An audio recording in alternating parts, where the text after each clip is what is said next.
In today's second reading from the first chapter of Colossians, we have Paul's very mysterious yet beautiful passage about suffering.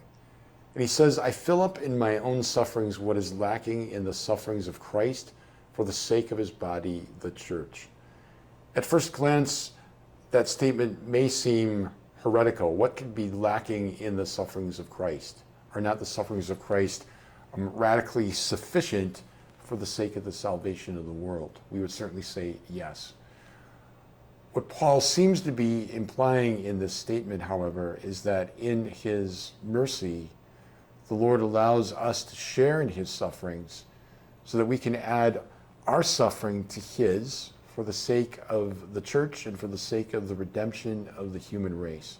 There, in a nutshell, you have the Catholic spirituality of suffering. So if I can suffer with meaning, if I can find a purpose or a transcendence in my suffering, then it becomes possible to embrace it. Not only to endure it, but to embrace it, because there's some transcendent meaning in it.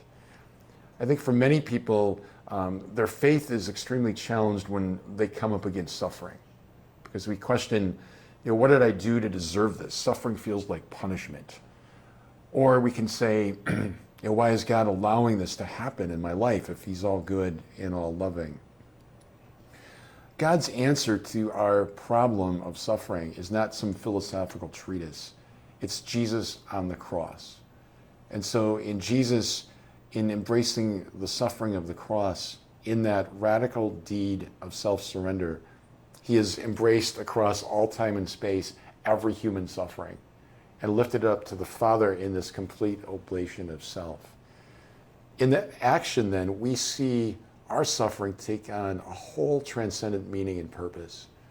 That when I suffer either because of illness or emotional problems with other people, if I suffer because of divorce or poverty, whatever form my suffering takes, if I can embrace that as part of the mysterious cross of Jesus, if I can lift it up to the Lord, if I can carry that yoke with patience and endurance, the possibility exists that I can even find joy in my suffering, peace in my suffering, because I have found the Lord in the midst of it.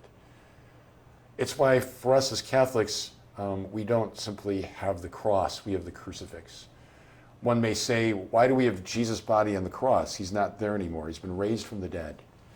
And yet we know that Jesus so identifies with our sufferings because we are his body, that in one sense, Jesus' sufferings will go on until the end of the world because his body suffers. And so the Lord suffers with us. Is that not the definition of compassion?